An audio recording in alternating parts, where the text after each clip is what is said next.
બનાસકાંઠામાં એક સમય સ્વચ્છતા બાબતે પ્રથમ નંબર મેળવતો ધાનેરા તાલુકો આજે ખરબચડા ખાડા અને ગંદકીના ઢગલામાં પ્રથમ નંબર આવી રહ્યો છે। આમ ધાનેરા નગરપાલિકાના ચીફ ઓફિસરે પ્રથમ નંબર જાળવી રાખેલ છે, તે બાબતે ધારાસભ્ય અને અધિકારીઓને પણ ધન્યવાદ છે। ધાનેરાની એટલી વિકટ પરિસ્થિતિ થઈ ગઈ છે કે ઠેર ઠેર કચરા ગંદકી ખાડા જોવા મળી રહ્યા છે, જેના કારણે મુસાફરોને ચાલવામાં અને વાહન વ્યવહારને ખૂબ જ મોટી તકલીફો પડી રહી છે। આ બાબતે વારંવાર અધિકારીઓની અવગત કરવામાં આવેલ છતાં પણ આ ખાડા કાન કરવામાં આવી રહ્યા છે। ધાનેરા નગરપાલિકાના ચીફ ઓફિસરને દરેક વોર્ડમાં મુલાકાત લેવી અને તપાસ કરવાની ફરજમાં આવે છે અને દરેક વોર્ડની સમસ્યાનો ઉકેલ તપાસ કરીને લાવવાનો અધિકાર છે, છતાં નગરપાલિકાના ચીફ ઓફિસર એસીમાં બેસી આરામ ફરમાવી રહ્યા છે અને લોકો પરેશાન થઈ રહ્યા છે। અત્યારે કોઈ પક્ષની બોડી ન હોવા છતાં ભારતીય જનતા પાર્ટીની સરકાર હોવાથી પ્રજા પણ ભારતીય જનતા પાર્ટીમાં રોષ વ્યક્ત કરતા જોવા મળ્યા હતા। પરિણામે હોસ્પિટલમાં આવતા જતા અનેક દર્દીઓ હેરાન પરેશાન છે। ધણી વગરનું ધાનેરાની આજે દશા અને દિશા ખરાબ છે।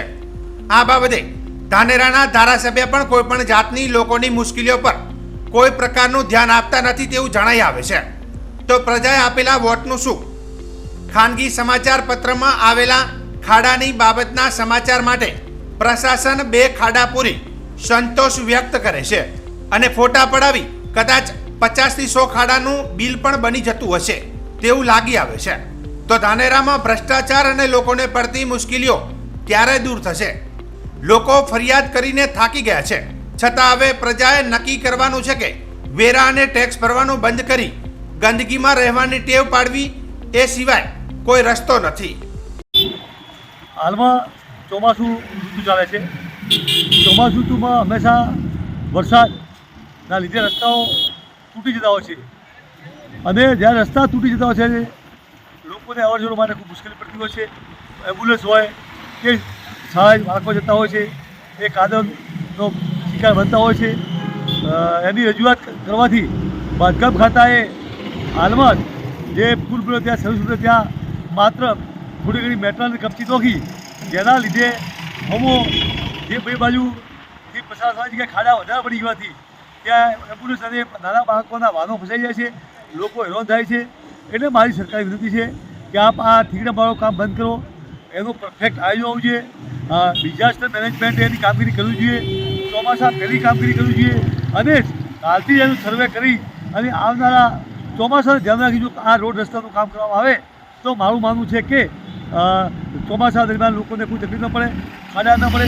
પણ સરકારના અધિકારીઓ નેતાઓ એ મિલીભગતના કારણે માત્ર ભ્રષ્ટાચાર કરવા ઈરાદાથી કામગીરી કરતા હોય છે। એમને લોકોના સુખાકારની કે લોકોની કોઈ જાતની ચિંતા છે જ નહીં, ચિંતા કરતી આ સરકાર છે જ નહીં। આ માત્ર ઓફિસો બેસી કાગળ ઉપર કામ કરતી સરકાર છે। એ 0 પોઈન્ટ પર આવી ક્યારેય કામ કરી નથી। જ્યારે લોકો વચ્ચે આવી, જ્યારે રસ્તાઓ આવી, જે કામગીરી સચોટ કરવામાં આવે ત્યાં સુધી લોકો આના શિકાર બનતા રહેશે। એટલે સરકારની વિનંતી છે કે આપ જે બી કામ કરો એ પૈસાના પ્રજાનો છે એ પૈસાનો બગાડ ન કરો, પણ એ પૈસા લોકો માટે ઉપયોગ કઈ રીતના થાય એ વિચાર કરીને કામ કરવું જોઈએ, એ જ મારી માગણી છે। છેલ્લા 8 મહિનાથી 2 વર્ષથી તો સર્વિસ રોડ બિસ્માર હાલતમાં જ છે। નથી તો કોઈ નેતા સાંભળતા, નથી કોઈ એના સ્થાનિકો મોટા મોટા છે એ નથી સાંભળતા, અહીંયા નગરપાલિકાના પ્રમુખ નથી। ધાનેરા એકદમ બિસ્માર હાલતમાં પડેલું છે। માટે અહીંયા જે મેઇન રસ્તો છે, અહીંયા હોસ્પિટલો છે, સ્કૂલો આવેલી છે, મેઇન રસ્તાથી અંદર આવવા માટે જે રસ્તો છે એ મોટા મોટા ખાડાઓ પડેલા છે। ખાડાઓને રજૂઆત વારંવાર કરવા છતાં આ ખાડાનો કોઈ નિકાલ આવતો નથી। માટે મોટા મોટા નેતાઓને જાણ કરવામાં આવે કે આ ખાડો તરત પૂરે અને સર્વિસ રોડ પહોળો કરે, જેથી ધાનેરાનો કંઈક વિકાસ થાય। હાલમાં ચોમાસાની સિઝન ચાલી રહી છે ત્યારે ધાનેરા શહેર અને નગરમાં ઠેર ઠેર ખાડાઓનું સામ્રાજ્ય જોવા મળ્યું છે। થોડા વરસાદમાં પણ ધાનેરામાં બધી જગ્યાએ પાણી થઈ જાય છે। ઘણા વર્ષોની માગણી હતી, માંડ પુલ મળ્યો, પણ પુલ પણ એવો નબળો મળ્યો છે કે પુલ ઉપર પણ ખાડા છે અને પુલની બાજુમાં બંને બાજુમાં સર્વિસ રોડ આવેલા છે, તો સર્વિસ રોડમાં પણ ગુડા સમા ખાડા પડ્યા છે। ધાનેરા તાલુકોને ધાનેરા શહેર ન ધણિયાતું હોય એવું લાગે છે। ધાનેરાની જનતાએ ભાજપ અને કોંગ્રેસથી કંટાળીને અપક્ષ ધારાસભ્ય માવજીભાઈ દેસાઈ સાહેબને મોટા મતોથી ચૂંટીને મોકલ્યા છે વિધાનસભામાં, પણ ખરેખર ધારાસભ્ય પહેલાં લાગતા હતા મજબૂત, પણ હાલમાં ક્યાંક ને ક્યાંક પાણીમાં બેસી ગયા એવું તો લાગી રહ્યું છે. માત્ર ને માત્ર ધારાસભ્ય માવજીભાઈ દેસાઈ સાહેબ ક્યાંક ને ક્યાંક જો ઓપનિંગ હોય અથવા કોઈ કાર્યક્રમ હોય તો તેમાં દેખાઈ આવે છે, બાકી કોઈ પબ્લિકના ફોન પણ રિસીવ થતા નથી એવું જાણવા મળ્યું છે. ખાડા એટલા બધા પડી ગયા છે કે રસ્તે ચાલતા મુસાફરોને ખૂબ મોટી તકલીફ પડે છે.